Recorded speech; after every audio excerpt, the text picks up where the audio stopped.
3, 2, 1. This is good, this is good.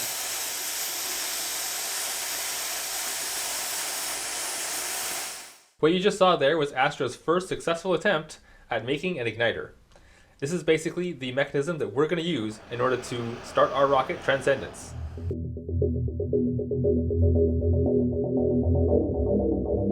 How do you start a rocket?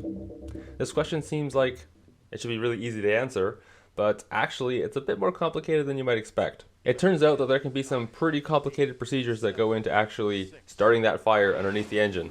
So let's figure out what's going on underneath the hood when we press that red button and start the rocket. Rockets are basically fast-burning fires that direct their flames through the nozzle. So lucky for us, they actually operate on much the same principles as just a regular fire does. In order to create the combustion reaction, which is the flame inside of the combustion chamber of a rocket, we need to have three things: oxidizer, fuel, and heat. Before a rocket starts, it usually has two of those things, a fuel and an oxidizer, but it doesn't quite have the heat yet. So it's the igniter's job to produce that heat. And typically you can use pretty simple things to get this heat going. Like you could literally just hold a match to the end of the rocket, and sometimes that's enough heat to get it started. Although there are maybe some safety concerns with having your fingers right beside the ignition of a rocket. Safety is my priority. If you want to do things a little bit safer, you can actually use electricity to produce the heat. If you simply pass a lot of current through a very thin wire, usually that wire heats up because of resistance, and that can be the heat that starts your rocket. This is pretty typical of most solid rocket igniters. However, for a hybrid rocket, things are a bit more complicated because we don't actually have the oxidizer in the combustion chamber at the very start. We just have the fuel. So simply adding some heat is not quite enough to get the reaction going. You also have to time the release of the heat with the injection of the oxidizer into the combustion chamber. On top of that, it's actually necessary to actually evaporate some of the solid fuel that's in the combustion chamber so that it can react to the gases of the oxidizer and create a combustion reaction. This means that you kind of need a lot of heat, so just using an electrical element is probably not going to be enough. So it's actually typical to use solid rocket propellant in order to generate the heat that you need to get that hybrid reaction going. So for Transcendence, how are we going to ignite the rocket? Well, basically we've come up with a strategy where we're going to use rocket candy in order to create the heat that we need in order to get the reaction going.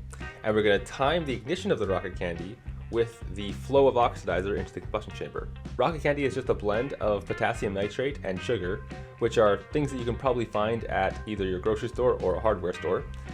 So it makes it a really good option in this case.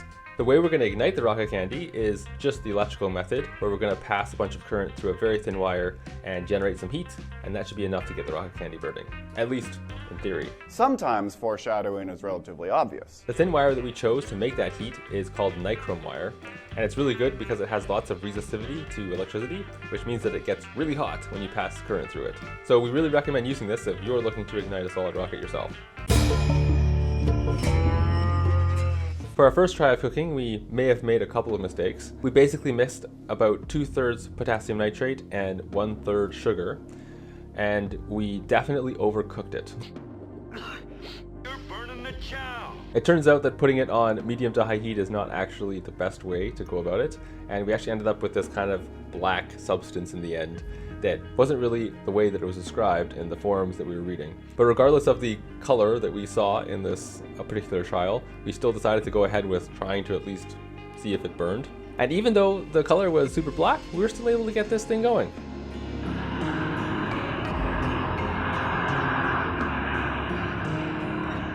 As you can see here, we still had a lot of flame, a lot of fire, just not a very controlled or consistent one. So maybe not the best for an igniter, but at least we have part of the process figured out in terms of the igniter and the electrical side.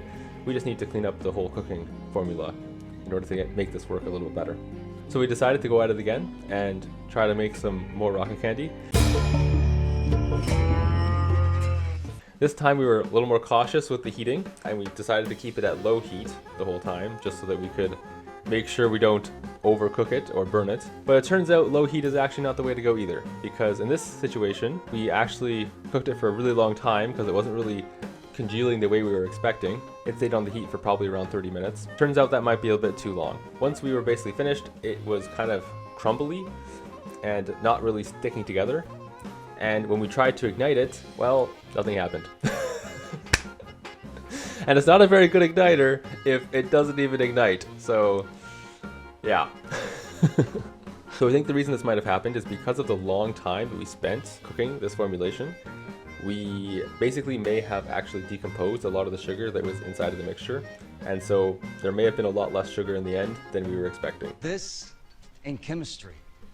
Okay, this is art. So we're supposed to have about 33% sugar by weight, but in the end we may have been something like, I don't know, 20%, 10%, and I guess that's just not enough to get the reaction going. So we needed to adopt a bit more of a balanced approach. We are not ramping down. We're just getting started.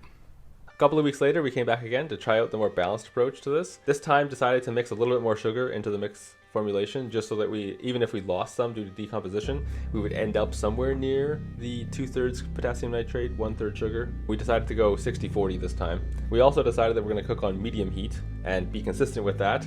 Everything actually worked out pretty well. In the end, we cooked for about 20 minutes, and it congealed very nicely, even turned color a little bit to that brownish pinkish hue. And in the end, it was looking exactly like rocket candy, exactly as we were expecting. I'm super happy this time. For this competition, we were looking for for a long time. So today we have this competition. Probably it's gonna work.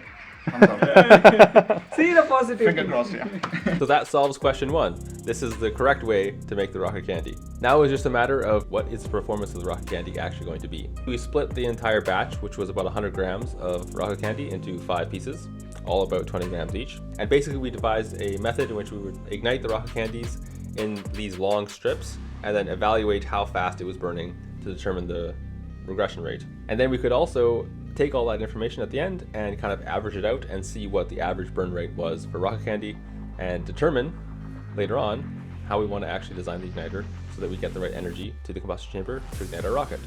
The way we measured this was not super sophisticated. We basically just put a bunch of markings on the brick that we were attaching the rocket candy to. We had these little notches every 2 centimeters, and this allowed us to go back and use the frame rate of the camera to determine exactly how quickly the rocket candy was burning. Ready? 3, 2, 1.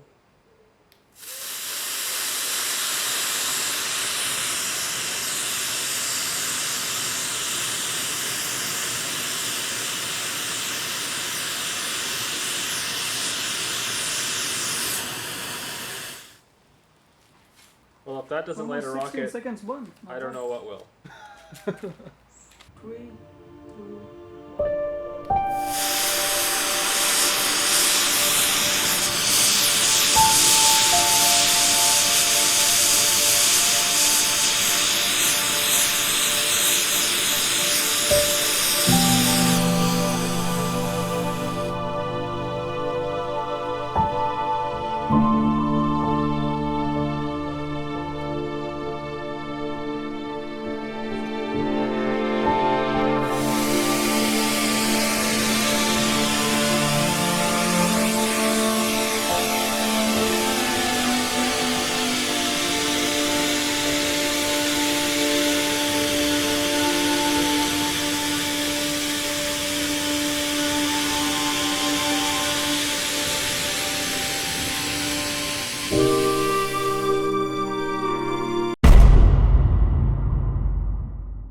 Finally, after some post-analysis, we were able to collect all the data that we had from these 5 tests and determined that our average burn rate was about 2.95 millimeters per second. On top of that, the burn rate was actually pretty consistent across all of these trials, despite the experimentation with the different diameters that we were using. So in the end, we think that this information will do a really good job of informing us how we want to design the igniter in the future so that we get the most energy to the combustion chamber in the period of time that we need in order to start that ignition. And just to give you a little bit of a sneak peek on our ideas on that so far, we basically want to attach this igniter piece to the top of the injector in the combustion chamber, and then we want to have a device that will kind of spread that flame to the edges of the combustion chamber so we get some evaporation of the paraffin wax, and hopefully that should be enough to mix with the oxidizer as it starts flowing into the combustion chamber to create a really stable ignition. Next up, we're going to be testing that new design and seeing how it performs. If you enjoyed this video, be sure to give a like. And remember, to expand your horizons,